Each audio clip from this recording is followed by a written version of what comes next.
I was always active in the streets out there in East Los Angeles, and got caught up with the whole culture when it came to gangs and violence, and ended up making a name for myself. I really built up a resume for myself, and what began to take place when I was about 20, 21 years old was that certain organizations realized that I could be valuable to them. Uh, what I didn't know was that eventually I was going to get a conscience. They hired me for a lot of things that I'm not proud of today. I remember vividly uh, when I actually realized that the things and the decisions that I had made, the choices that I had made in life, were eventually going to come back.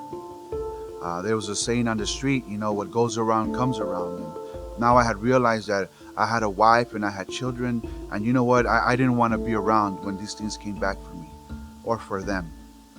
By this time, my family, my friends, they want nothing to do with me. My wife was getting ready to file for divorce. She went ahead and she felt she was in danger. Her life was in danger. She had every right.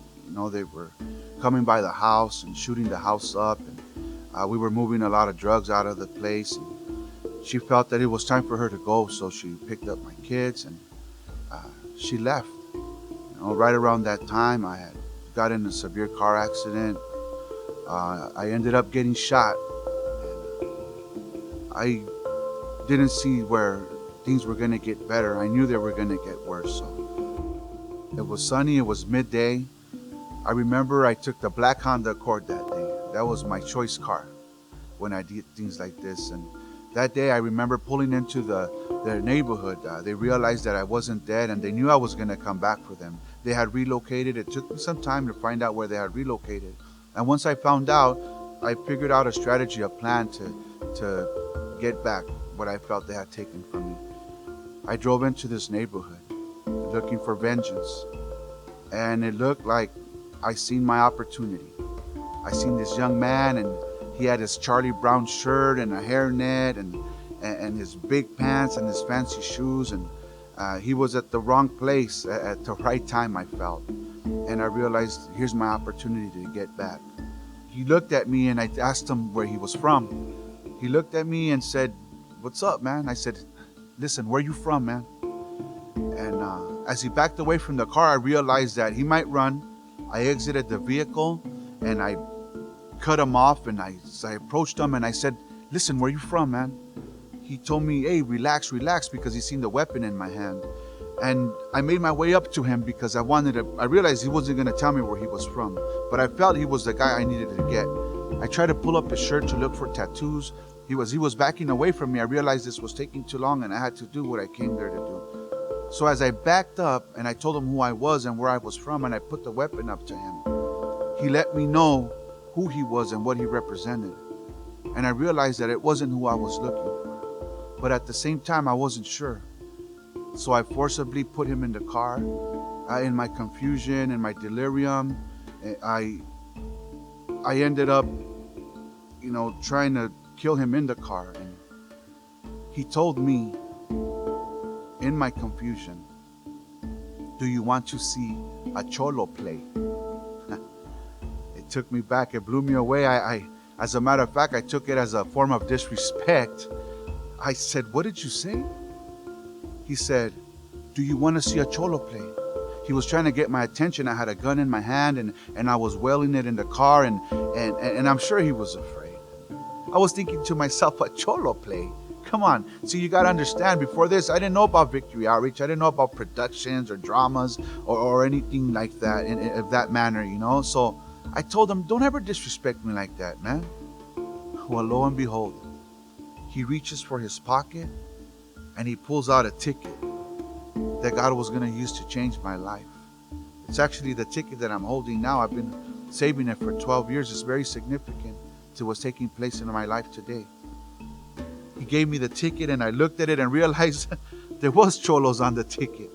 I couldn't believe it. To be honest with you, I was a little disgusted and disappointed. I looked at the ticket and I said, "What is this junk, man?" And I threw it at him.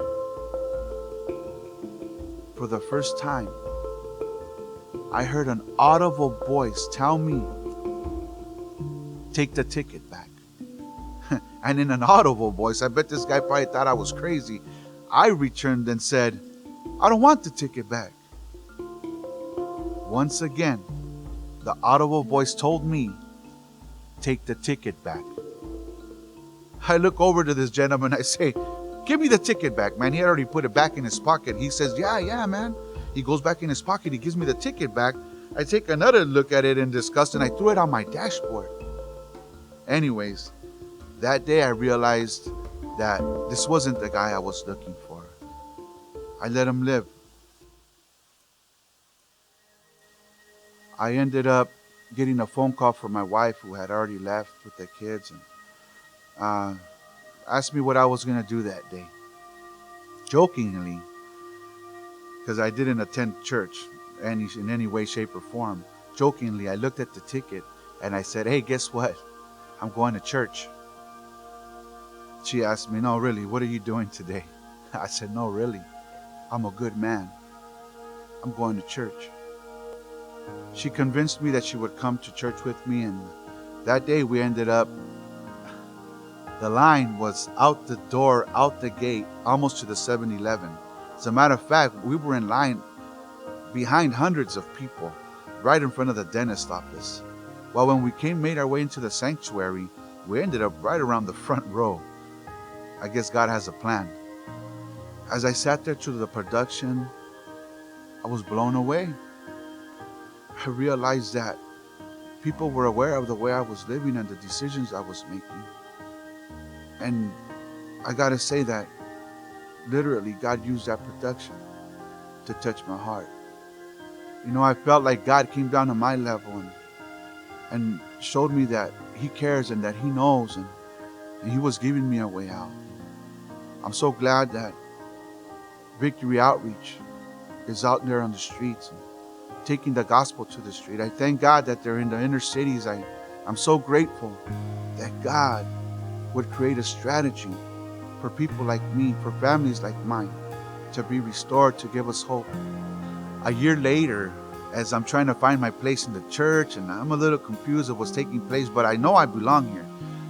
This gentleman who I received a ticket from in the midst of that chaotic moment walks into the church. He walks into the church and he gives his life to the Lord. You know, I had been praying for him through that year because I knew that God was going to use me to do something. I just didn't know what. At that moment, I had the opportunity to ask him, how did you get the ticket?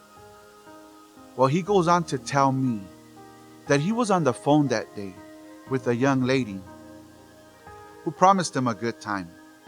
He had got himself prepared that day, and as he made his way to the bus stop, he noticed some Christians out in the corner preaching the gospel through a bullhorn and handing out flyers.